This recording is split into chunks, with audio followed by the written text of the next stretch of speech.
और आइए आप आगे बढ़ते हैं, आपको बताते हैं महाराष्ट्र के लातूर में नीट में गड़बड़ी करने का मुख्य आरोपी गंगाधर उत्तराखंड के मसूरी में पकड़ा गया है। सीबीआई की टीम ने आरोपी गंगाधर को गिरफ्तार कर लिया है। आरोपी गंगाधर हरियाणा के गुरुग्राम में रहता है और महाराष्ट्र के सांगली का मूल निवासी है। गंगाधर 25 जून को देहरादून घूमने पहुंचा था, जहां मसूरी से गंगाधर को गिरफ्तार किया गया है।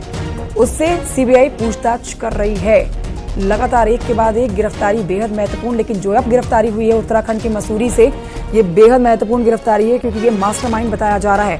सीबीआई ने मसूरी से गंगाधर को गिरफ्तार कर लिया है। कई सवालों के जवाब इससे लिए जा रहे हैं। अभी और लोगों को गिरफ्तार करना बाकी है, लेकिन कई सवालों के जवाब और कई खुलासे करेगा गंगाधर। बड़ी बात यह है कि इतनी बड़ी धांधली करने के बाद अपने परिवार के साथ उत्तराखंड की मसूरी घूमने पहुंचा हुआ था, जहां से धर दबोचा गया है। सीबीआई ने मसूरी से गंगाधर को गिरफ्तार किया है। तस्वीरें भी आपको दिखा रहे हैं। देहरादून घूमने पहुंचा गंगाधर, जिसको सीबीआई की टीम ने धर दबोचा है और अब पूछताछ के लिए पकड़कर ले गई है साथ में।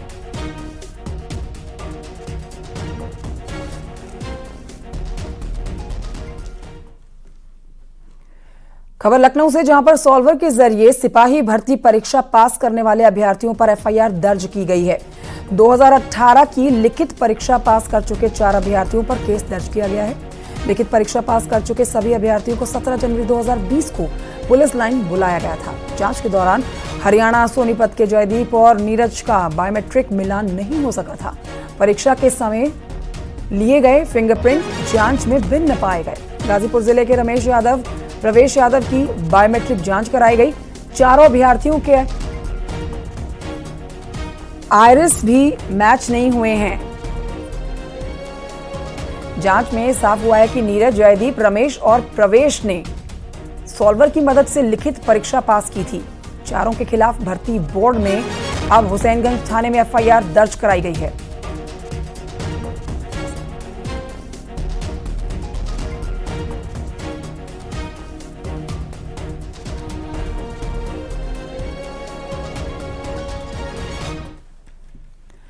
और आइए खबर बताते हैं आपको, लखनऊ से आ रही है, जहां सीएम योगी ने आज स्कूली बच्चों को सौगात दी है। ये बड़ी सौगात स्कूली बच्चों को दी गई है मुख्यमंत्री योगी आदित्यनाथ की तरफ से। ये तस्वीरें आप देख रहे हैं, आज सुबह की तस्वीरें हैं। लखनऊ में सीएम योगी ने स्कूली बच्चों के अभिभावकों के खाते में पैसे ट्रांसफर किए हैं। छात्र छात्राओं के माता पिता अभिभावकों के बैंक खाते में 1200 रुपए डीबीटी के जरिए भेजे गए हैं। सीएम योगी ने 88,000 छात्रों के अभिभावकों के खाते में 1056 करोड़ रुपए भेजे हैं। इसके साथ ही सीएम योगी ने आज 165 उच्चीकृत कस्तूरबा गांधी बालिका इंटर कॉलेज का लोकार्पण भी किया है। सीएम योगी ने स्कूल से जुड़ी हुई समस्याओं के समाधान के लिए बेसिक शिक्षा विभाग के टोल फ्री नंबर का शुभारंभ भी किया है। ड्रेस, जूते, मोजे, स्टेशनरी, बैग के लिए 1200 रुपए हर अभिभावक के खाते में प्रति बच्चा भेजे गए हैं। सीएम ने 165 उच्चीकृत कस्तूरबा गांधी बालिका इंटर कॉलेज का लोकार्पण किया। सीएम ने स्कूल से जुड़ी हुई समस्याओं के समाधान के लिए बेसिक शिक्षा विभाग के टोल फ्री नंबर का शुभारंभ किया। आज की महत्वपूर्ण बातें आपको बता रही हैं। शिक्षा सबसे महत्वपूर्ण है। शिक्षा को लेकर एक लंबा चौड़ा संबोधन भी मुख्यमंत्री योगी आदित्यनाथ का हमने सुना, जिसमें उन्होंने कहा कि बेहतर से बेहतर और प्रदेश के विकास के लिए सबसे महत्वपूर्ण बच्चों की शिक्षा है। तो ये बड़ी इन्वेस्टमेंट जो की गई है बच्चों की शिक्षा के लिहाज से की गई है। टोल फ्री नंबर आपको बता देते हैं, 1800-889-3277। ये टोल फ्री नंबर जारी किया गया है। इस मौके पर बेसिक और माध्यमिक शिक्षा विभाग के मंत्री मौजूद रहे।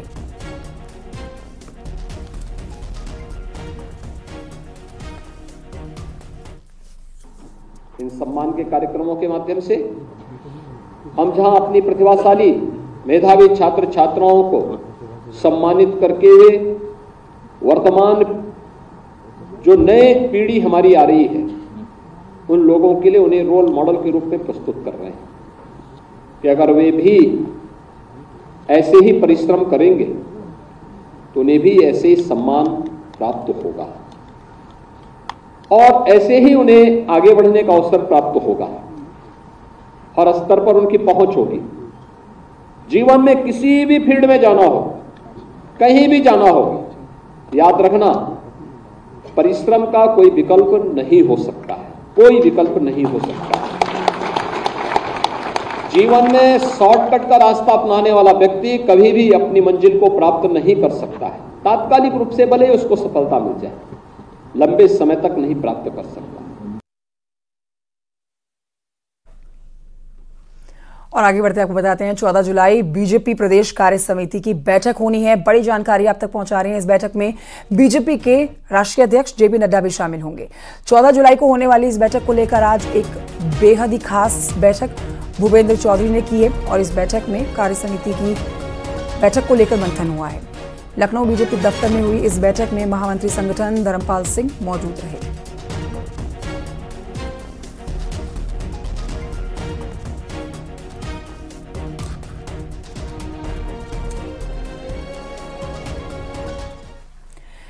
देखिए, लोकसभा चुनावों में बीजेपी के खराब प्रदर्शन की समीक्षा के लिए बनी टीम ने रिपोर्ट सौंप दी है। अब इस रिपोर्ट के बाद चुनाव में भीतरघात करने वाले नेताओं पर एक्शन की तैयारी है।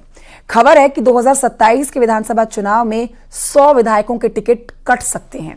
एक नजर डालते हैं कुछ ऐसी लोकसभा सीटों पर जहां बीजेपी के विधायक और मंत्री तो थे, लेकिन अपनी विधानसभा सीट भी नहीं बचा सके। देखिए रिपोर्ट।